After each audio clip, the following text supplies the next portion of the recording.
Curse of the Ninth. Peter Taylor stared at the scrap of paper on his coffee-stained desk as he attempted to keep his shaking hand, which equipped a nearly depleted pen, steady. His left hand rested uneasily on the desktop, tapping the drum rhythm of the song he was trying to write.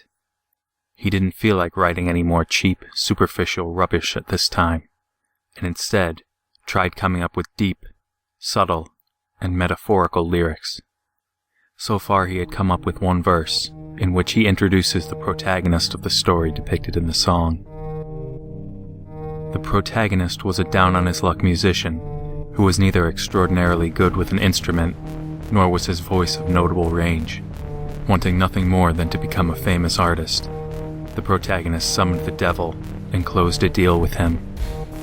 He would indeed become a great musician, but at a great price.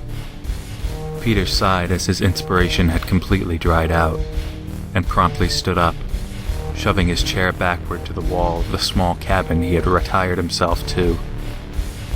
He had to be alone for a while. It was then that he was at his most creative.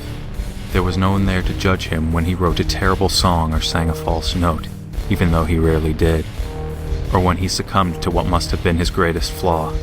Peter swept the sweat off his brow as he grabbed a blotter, dipped it into a glass filled with some sort of liquid solution, put the blotter onto his tongue and closed his eyes. He walked into the living room and plumped down on the dark blue cushioned sofa and lowered the needle of his gramophone onto the LP where he had left it off. Peter rocked out to the Doors, The End, singing along and jumping around the room for a full 9 minutes until the song's climax, upon which he sat himself back down into the sofa and felt himself sink away into it. Peter saw flashes of a childhood trip to the beach, and himself as a child, diving into the sea as he felt he was sinking further and further into the couch. He felt his conscience be reduced to his flashbacks while the real world faded away into the fabric of the sofa. As Peter listened to Jim Morrison repeat the word "fuck" countless times, a sudden surge of inspiration overcame him, and he pushed himself upright from the chair and ran towards the desk again, awkwardly stumbling along the way. The lyrics flew from his mind to his pen and then onto the paper, and before he knew it, Peter had finished his last song. He threw the pen across the room and allowed himself to slip from the chair and fall onto the ground. He watched the roof change into a starry sky, and before he knew it, his field of vision had transcended the universe, and he witnessed something truly divine and indescribable. Tears rolled down his face onto the carpeted floor, and he was overcome with a sudden fit of incessant laughter. The song had meanwhile come to an end, as did the LP, but Peter was too comfortable where he was to notice. What he did notice, however, was that another song had suddenly stopped playing. It was the first track from a fairly new album he had brought along with him to the cabin, Sympathy for the Devil by the Rolling Stones. He loved the song, and it had partly inspired him to write the song he'd just finished, but the issue was simply that he hadn't put the track on himself. Peter's field of view was once again minimized to the shallow sight of the cabin's roof, as he was pulled back into reality by the illogicalness of the situation. He had not invited or allowed anyone into the cabin, and no one knew that he owned the cabin, which was in the middle of the woods as well. Peter rolled over and pushed himself upright, and saw a handsome, suited man stand next to the gramophone and look at him. A smile appeared on the suited man's face, while panic overtook Peter's. "I hope you don't mind me putting this one on. I've always liked it. Makes me feel, proud."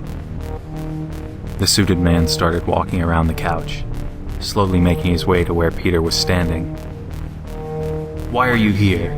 he asked, trying to sound tough, but failing miserably at covering up his immense fear.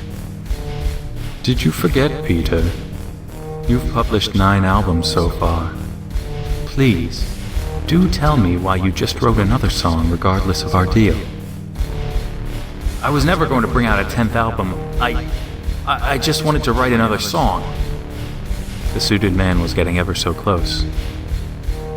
"I do have to say, you did make the most of it all. Remind me, when do you turn 27 again? June 6th. Just a few more months then. Now, do you remember what we agreed upon?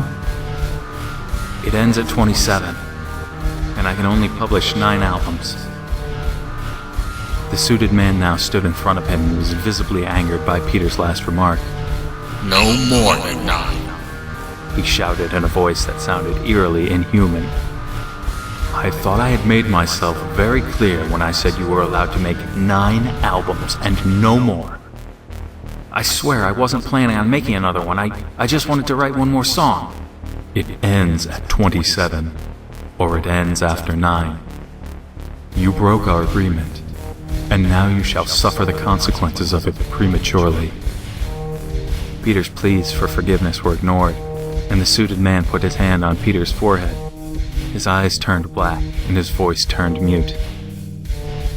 The suited man was suddenly gone, and Peter's eyes were normal again, but he remained silent.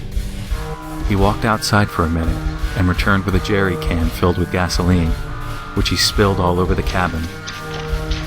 After walking around the small house and covering a big part of it with gasoline, Peter emptied the remainders of the jerry can onto the couch. He threw the empty container aside and sat down on the fuel-soaked sofa. Peter took a cigarette from the chest pocket of his jacket and lit it. After taking a few puffs, he lowered his hand onto the handrail and dropped the cigarette onto the oil-soaked carpet.